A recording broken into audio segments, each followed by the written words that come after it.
رب اشرح لی صدری ویسر لی امری واحلل عقدۃ من لسانی یفقہوا قولی، آمین۔ علی بھائی، آپ سے پہلا سوال یہ ہے کہ کیا قرآن کی روح سے انسان اشرف المخلوقات ہے؟ ادھی ان الفاظ کے ساتھ تو قرآن حکیم میں کوئی نہیں ملتی چیز۔ ایک جو آئی نا سورہ والتین میں، لقد خلقنا الانسان فی احسن تقویم، ہم نے انسان کو بہترین اٹھان کے اوپر اٹھایا ہے، تو یہ ایک تعریفی کلمات ہے۔ انڈائریکٹلی تمام چیزیں اسی طرف اشارہ کرتی ہیں، کیونکہ اس کائنات میں اللہ تعالیٰ کی سب سے ایلیٹ نعمت جو ہے نا، جو مخلوقات میں اللہ نے پیدا کی ہے، وہ جنت ہے، اور جنت کا وارث انسان ہے، کوئی فرشتہ نہیں ہے، ایون کوئی جن بھی نہیں ہے۔ پھر آپ یہ دیکھیں کہ جتنے اللہ کے محبوب ترین بندے ہیں، انبیاء اکرام علیہ السلام، وہ انسانوں میں آئے ہیں، جنات میں نہیں آئے ہیں۔ کسی شخص سے اگر پوچھا جائے کہ اس کائنات میں مخلوق میں سب سے افضل شخص جو ہے وہ انسان ہے یا فرشتہ، تو کہیں گے انسان، محمد رسول اللہ صلی اللہ علیہ وآلہ وسلم۔ پھر فرشتے تو انسانوں کی خدمت میں بھی لگے ہوئے ہیں، ہمارے ساتھ اٹیچ ہیں، اور اللہ تعالیٰ فرماتا ہے حفاظت کے لیے۔ اور پھر سورہ المومن کے شروع میں آتا ہے کہ جو اللہ کے عرش کو تھامنے والے فرشتے ہیں، افضل ترین فرشتے، وہ بھی وہاں پہ یہی دعائیں کرتے ہیں کہ اے اللہ ایمان والوں کو بخش دے، ان کی بیویوں کو، ان کے بچوں کو جنت میں اکٹھا کر دے۔ تو یہ تو لگ رہا ہے کہ یہ ساری کی ساری کائنات جو ہے انسان کے گرد ہی گھوم رہی ہے۔ لقد خلقنا الانسان فی احسن تقویم، اور وما خلقت الجن والانس الا لیعبدون، جنوں اور انسانوں کو اپنی عبادت کے لیے پیدا کیا، اور اللہ تعالیٰ نے جنوں انسانوں کو اپنی عبادت کے لیے پیدا کیا اور باقی مخلوقات کو انسانوں کی خدمت میں لگا دیا۔ سورج، چاند، ستارے، زمین، ساری نعمتیں۔ تو الٹیمیٹلی اس سے یہ رزلٹ نکلتا ہے۔ پھر فرشتوں نے سجدہ کیا انسان کو، اور وہاں پہ بھی ان کی علمی برتری ان کے اوپر ثابت کی گئی سورۃ البقرہ کے اندر، کہ وہ جانتے تھے، آدم جانتے تھے، وہ نہیں جانتے تھے، علمی برتری ان کے اوپر ثابت کر دی، اس سے بھی انسان کا برتر ہونا یعنی ثابت ہو گیا۔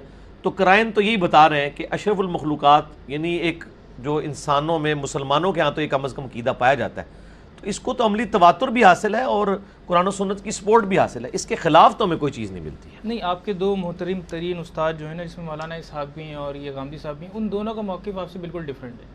وہ یہ دلیل پہ بات کریں، موقف چھوڑ دیں۔ وہ کہتے ہیں کہ سورہ اسراء میں اگر ذکر ہوا ہے نا انسان کا، تو اس میں یہ ذکر ہوا ہے کہ بہت سی مخلوق پر ترجیح دی گئی، انسان کو بہت سی مخلوق سے افضل بنایا گیا، لیکن یہ کہیں بھی نہیں آیا کہ اشرف المخلوقات ہم نے دیکھیں کورالریز بنا کے نا ابھی تک یہی ثابت کیا کہ انسان سے اوپر کوئی نہیں ہے۔ جنت کا وارث انسان، کائنات کی سب سے ایلیٹ نعمت مخلوقات میں جنت، اس کا وارث کون؟ انسان۔ اچھا، اللہ تعالیٰ کے قریبی ترین جو فرشتے ہیں ان میں جبرائیل علیہ السلام ٹاپ پہ، وہ کس کو سجدہ کر رہے ہیں؟ انسان کو، ٹو باؤ ڈاؤن کر رہے ہیں نا۔ ابلیس کو تو یہ بات سمجھ آ گئی تھی نا، ابلیس کیوں اکڑا ہے؟ اس نے کہا حقدار میں تھا، اس کو مجھے مجبور کیا ہے، یعنی ان کو پتہ چل گیا تھا کہ حضرت آدم علیہ السلام کو صرف سجدہ نہیں کرنا، صرف ایک پریڈ نہیں ہو رہی ہے، بلکہ اللہ تعالیٰ نے وہ جو ٹائٹل تھا نا اشرفیت کا، وہ اس کے سر پہ رکھ دیا۔ تبھی تو اس نے کہا نا میں یہ مٹی سے پیدا ہوا، میں آگ سے، تو مجھے اس کے، وہ سجدے کا مطلب کیا سمجھ رہا تھا کہ مجھے اس کے آگے جھکا کے اس کی افضلیت منوائی جا رہی ہے۔ سر افضلیت نہ منوا رہی ہوتی اس کو کیا تکلیف تھی؟ اس نے یہ تو نہیں کہا کہ یا اللہ تیرے علاوہ کسی کو سجدہ نہیں، میں اس لیے نہیں کروں گا۔ اس نے یہ کہا اس کو تو نے مٹی سے بنایا، میں اس سے بہتر ہوں، ٹھیک ہے، تو جب میں بہتر ہوں تو میں اسے سجدہ کیوں کروں؟ اس کو پتا تھا سجدہ کرنے کا مطلب یہ ہے کہ اس کی برتری میرے اوپر ثابت کی جا رہی ہے۔ وَنَفَخْتُ فِيهِ مِن رُوحِي، یہ کتنی بڑی فضیلت انسان کو دی گئی ہے۔ تو الٹیمیٹلی ہر چیز ثابت کر رہی ہے۔ اب جو کہہ رہے ہیں نا کہ انسان مخلوقات میں باقی مخلوقات سے نیچے ہے، دلیل وہ لے کے آئے، ہم نے تو ہر ایک قرائن سے ثابت کر دی ہے کہ باقی مخلوقات سے بہتر ہے۔ دیکھیں بڑی بڑی مخلوقات آپ کے علم میں کیا ہے؟ جن، فرشتے اور انسان، چوتھی تو کوئی مخلوق نہیں ہے نا۔ آپ یہ تو نہیں کہیں گے نا ویل مچھلی بہتر ہو سکتی ہے، جانور تو سارے نیچے آ گئے۔ ان تینوں میں سے آپ کمپیئر کر لیں کہ جنت کا وارث کون ہے، مخلوقات کا امام کون ہے، وہ سب کے سب انسانوں کی کیٹیگری۔ معراج کس کو کرائی گئی؟ انسان کو۔ اچھا، اس سے بڑی بات مجھ سے، میں ٹیکنیکلی سپیکنگ، دو مختلف لوگ ہیں۔ ایک وہ آدمی ہے جو اپنی چوائس سے اپنے رب کو چوز کرتا ہے، جبکہ اس کے سامنے خدا کے مخالف کا راستہ بھی موجود ہے اور وہ اٹریکٹفل بھی زیادہ ہے، لیکن وہ اپنے نفس پہ قابو پا کے خدا کا راستہ اختیار کرتا ہے۔ کیا وہ بندہ اس بڑی ول کے ساتھ مقام حاصل کرے گا، یا وہ شخص جس کے سامنے برائی کا راستہ نہیں، اس کے پاس دوسری چوائس ہی کوئی نہیں ہے خدا کو چوز کرنے کے سوا؟ اس کے ایمان کو آپ بڑا ایمان کہیں گے یا اس کے؟ وہ تو خود ظاہر چیز کیا ہے نا۔ تو یہ تو انسان کے پاس ہے. میں کہتا ہوں جبرائیل علیہ السلام کے پاس وہ دولت نہیں ہے جو ہمارے اور آپ کے پاس موجود ہے کہ ہم اپنی چوائس سے اپنے رب کو چوز کرتے ہیں. یہ چیز ہمیں ممتاز کرتی ہے فرشتے سے بہتر انسان بننا، مگر اس میں لگتی ہے محنت زیادہ. وہ کیوں کہا گیا؟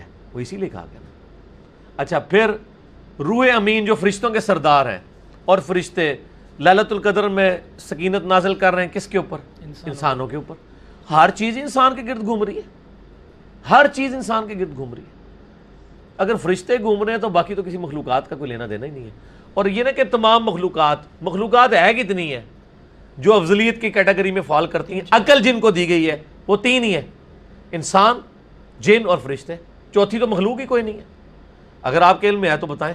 نہیں، ایک حدیث ملتی ہے نا جس میں آپ نے کلپ بھی ڈالا تھا جس میں 7 محمد 7 زمین 7 آسمان. وہ تو روایت ہی جعلی ہے نا وہ، لیکن سر، روایت ہی جعلی ہے. جب روایت جعلی ہے تو آپ ایک کنسیپٹ خود بنا رہے ہیں نا. روایت ہی جعلی ہے، روایت ہی جعلی. اچھا یہ بتائیے منقطع روایت ہے کہ قرآن و حدیث اس میں بھی 7 اگر محمد اور 7 زمینیں ہیں تو وہ 7 محمد ہیں تو ظاہر ہے کہ وہ انسان ہی ہیں. تو پھر بھی بات وہی آ جائے گی، اینڈ رزلٹ تو وہی رہے گا نا. 7 کو 1 بنا لیں، 1 کو 7 بنا لیں. یا تو ہونا کہ وہ محمد جو ہے وہ کسی اور مخلوق سے تعلق رکھتے ہیں، انسان سے تعلق نہیں رکھتے. تو الٹیمیٹلی تو وہی بات ہے، انسان ہی کلائمیکس. اچھا قرآن و حدیث کا مطالعہ کیا جائے تو ہمیں معصوم کا ورڈ کہیں نظر نہیں آتا، تو پھر ہم نبیوں کو معصوم کس عقیدے کی بنا پر کہتے ہیں؟ پہلی تو بات ہے کہ